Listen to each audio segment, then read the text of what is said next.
Did Stalin believe that communism is good, not just for him, but for the people of the Soviet Union and the people of the world? Oh, absolutely. I mean, Stalin believed that, socialism was the be-all and end-all of, human existence. I mean, he was a true Leninist, and in Lenin's tradition, this was, what he believed. I mean, that set of beliefs didn't exclude other kinds of things he believed or thought or did.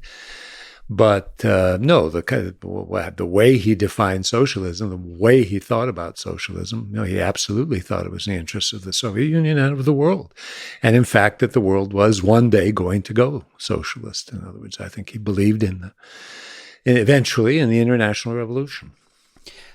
So given the genocide in the 1930s that you describe, was Stalin evil, delusional, or incompetent? Evil, delusional, or incompetent. Well, evil is one of those words, which has a lot of kind of religious and moral connotations. And in that sense, yes, I think he was an evil man. I mean, he, eliminated people absolutely unnecessarily. He tortured people, had people tortured.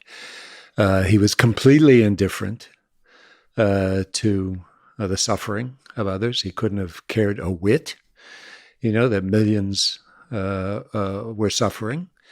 And so, yes, I consider him an evil man. I mean, historians don't like to use the word evil. It's, it's a word for moral philosophers, but I think it certainly fits who he is.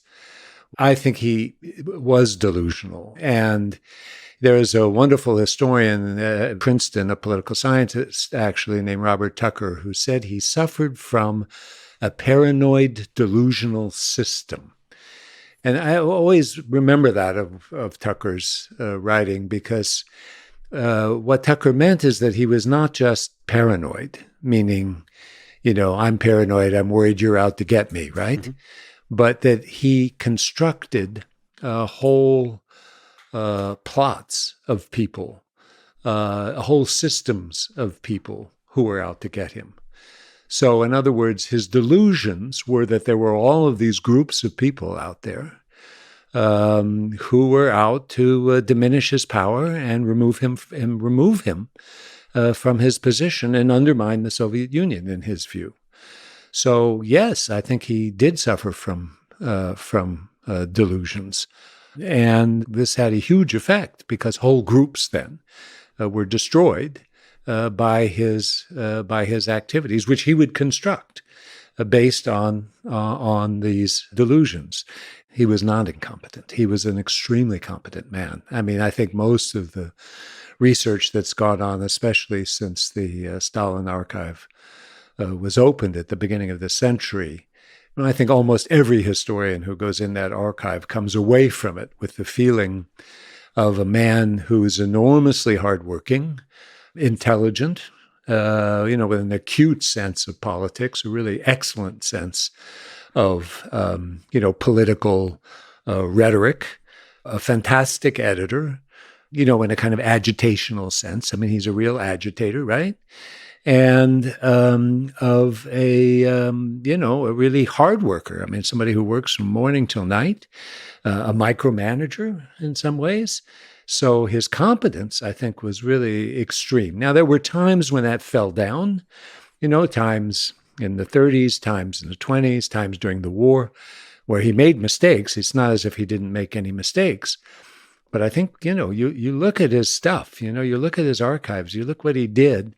I mean, this is an enormously competent man who in many, many different areas of enterprise, because he had this notion that he should know everything and did know everything. I remember one archive, Djela, it's called, a kind of folder that I looked at, where he actually went through the wines that were produced in his native Georgia and wrote down how much they should make of each of these wines, how many, barrels they should produce of these wines, which grapes were better than the other grapes, sort of correcting, in other words, what people were putting down there. So he was, his competence ranged very wide, or at least he thought his competence ranged very wide. I mean, both things I think are the case.